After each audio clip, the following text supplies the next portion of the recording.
três pequenos vídeos aí do M2, do M3 e do M4. O M2 foi feito em conjunto com a Ana Laura.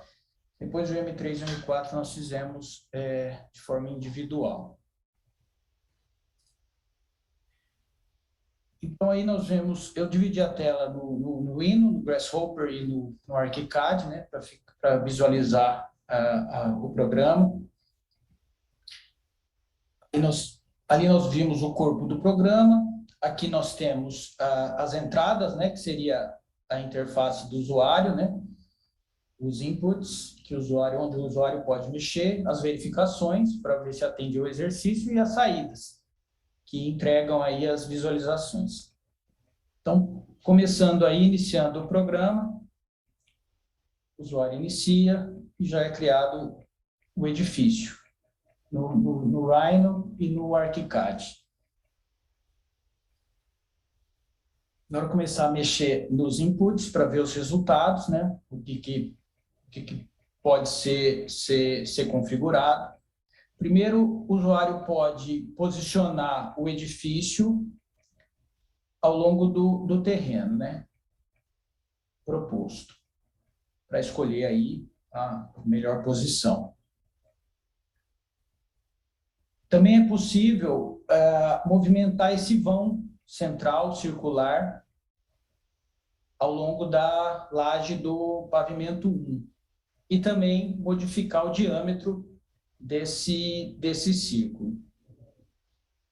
Esse quadro, ele também limita, né, a movimentação do círculo para que ele não saia dessas limitações da laje do primeiro pavimento. O círculo vai alterando também, tudo se modifica, as colunas, né, que caem no vão, alteram do térreo até o pavimento 2. É uma visão geral, um pouco mais aproximada, né? Notando ali que as colunas que estão no vão começam no térreo. Os dois softwares, do Rhino 7 e do ArchiCAD 25. É possível também rotacionar o edifício, né? Então, a gente vê ali no Rhino, você vê ali onde ele vai parar a posição. Quando você solta, ambos os softwares alteram o posicionamento. A largura do edifício também pode ser modificada e a profundidade. Também da mesma forma, eu aumentei um pouquinho a largura, reduzi um pouco a profundidade. O edifício vai sendo alterado. O recuo da laje também, o que é esse recuo? É o recuo da laje das lajes superiores com relação às lajes inferiores, que seriam a laje do térreo e a laje do primeiro pavimento. A gente vê alterando e modificando. Os pisos, é possível alterar o pé direito também. Então, ali a gente está com 3.9, agora eu aumento para 4.1, pé direito dos andares. Voltar para 3.9. Eu vou posicionar o edifício para ver também o número de pisos, né? Os andares também, o usuário pode escolher. Eu vou subir para 14. Pavimentos. Ele altera ali nos dois. E também reduzir novamente agora para trabalhar com as lajes externas. As lajes externas também é possível escolher a quantidade de lajes externas, né? Vou fazer algumas alterações para visualizar. Reduzir para 2, 4. Depois vou reduzir para 1 laje, para ver melhor a alteração do tamanho dela. Também pode ser alterado. Aumentar um pouquinho a laje externa, reduzir. E aquele botão circular, ele vai servir para poder escolher a posição das lajes ao longo do edifício, né? Então, você vai rotacionando, as lajes vão caminhando ao longo do edifício para você escolher a melhor posição. para essa laje.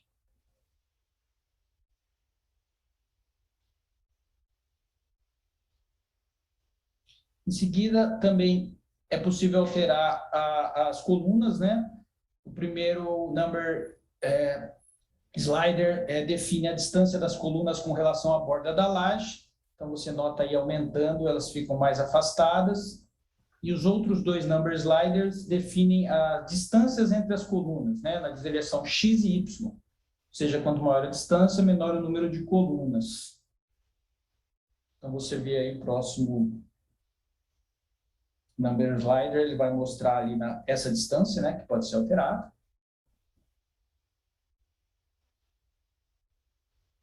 Aumentar um pouquinho, vai ver que elas vão aumentar a distância entre elas. A mesma coisa na outra direção. Também aumentar um pouquinho para notar essa diferença. E também o usuário pode escolher os tipos, né, que ele pode alterar no ArchiCAD. Aí, no caso, guarda-corpo de vidro, tipo de laje, enfim, que são esses tipos definidos aí no ArchiCAD, que podem ser escolhidos diretamente no Grasshopper. Agora vamos para o Revit. No Rhino Side Revit é basicamente o mesmo código, só que eu tive que fazer 3 alterações. No código das lajes externas, na geração, pode gerar pavimentos e também para a criação do shaft. Diferente do ArchiCAD, foi necessário, para criar a laje externa, identificar os nós. Aí a gente vê a imagem no Rhino, né? Os nós da laje. Depois foi feito um código em Python para unir esses nós e criar uma curva fechada. E só assim aí o Revit pôde reconhecer, né, essas linhas e aí sim gerar as lajes.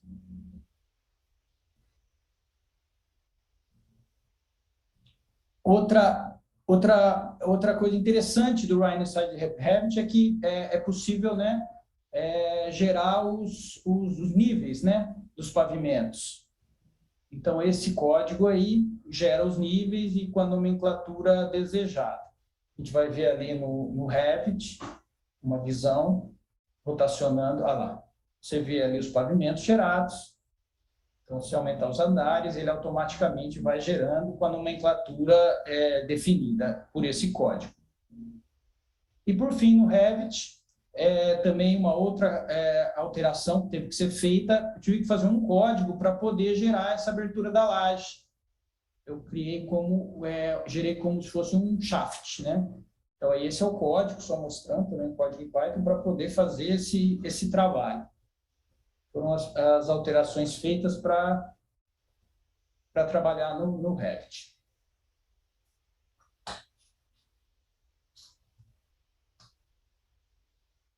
Agora, para o M3, a ideia do M3 foi, o objetivo foi ter uma estimativa de custo das colunas de aço, né? Porque quando a gente está fazendo essa análise de um edifício, sempre vem aquela pergunta, quanto vai custar, né? Essa pergunta é muito recorrente.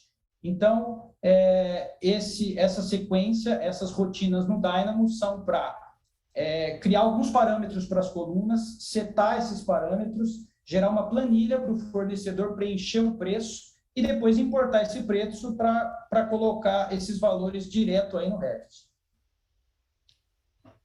Então, agora a gente vai ver de forma rápida os códigos dessas 4 rotinas e depois vamos fazer a rotina para ver como funciona. Primeiro código que cria os parâmetros, o segundo que seta os parâmetros, o terceiro gera a planilha para o fornecedor preencher e o quarto é a importação dessa planilha. Então, vamos lá começar. Primeiro, criar os parâmetros. Você nota ali à esquerda, é uma coluna que foi selecionada. Ali embaixo, ali, preço, o peso nominal e a espessura da chapa. Depois, quando seta o parâmetro, ele preenche o peso nominal e a espessura, que vai ser importante para a definição do peso da peça. E a geração da planilha para o fornecedor, que no caso do aço, normalmente cota por quilo, né? Então, aí um exemplo, o fornecedor recebe a planilha, põe um preço, porque estimado aí R$ 20 o quilo para detalhar, fabricar e montar. O fornecedor salva essa planilha.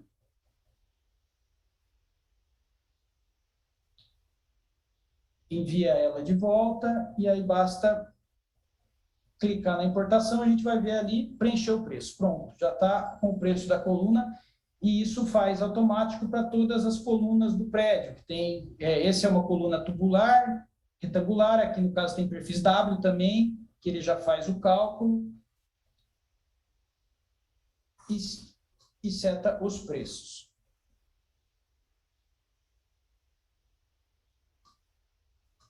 E para o M4, eu optei por pegar o IFC gerado no ArchiCAD e fazer uma edição dele com os nomes editar os nomes, a descrição das lajes e o property e o predefined type. Aí é um código só para selecionar as lajes rapidamente. Aí eu isolei as lajes e fiz a edição. A gente vai ver aí à direita, então,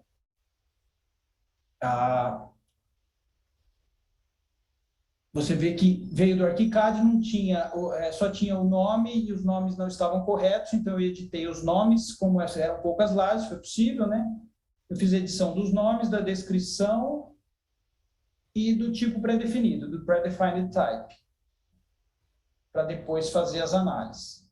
Achei interessante fazer isso para poder editar diretamente no IFC, sem ter que editar no ArchiCAD para depois configurar a exportação.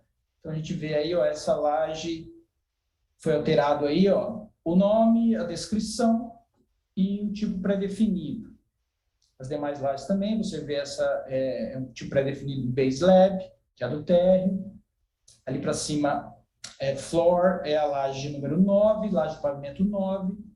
E a externa dela também vai ser a nomenclatura laje externa do pavimento. Agora vamos para o Jupyter, onde eu vou mostrar o código do exercício. A primeira etapa foi inserir property sets. Eu inseri duas. A primeira delas é a property set quality piso, que ela define se a laje é inferior ou superior. E a outra property set foi a área do terreno, que foi inserida no Morph, criado no ArchiCAD, com a classe FC Geographic Element, porque ele não tinha nos quantities a área, então eu criei essa property set e setei com a área do terreno, que depois ia ser necessário para fazer a análise do exercício.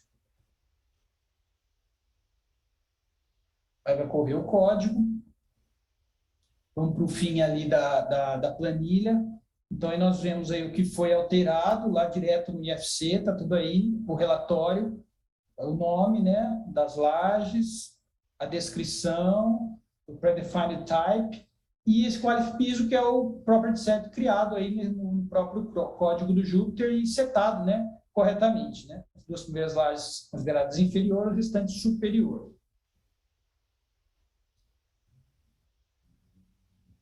Então, voltando para o código, com os nomes, com as descrições definidas, foi bem simples, né? Pegar as áreas necessárias para a resposta do exercício, que responde a soma da área das lajes, a soma das lajes inferiores, da soma das lajes superiores. Ele também responde ali, você vê, a razão entre a área total de implantação do terreno é menor que 60%, então atende. A soma das áreas inferiores não ultrapassa os 5.000 metros, que atende, e os espaços de trabalho da parte superior do edifício não ultrapassam os 10.000 metros. Também atende ao exercício. E é isso.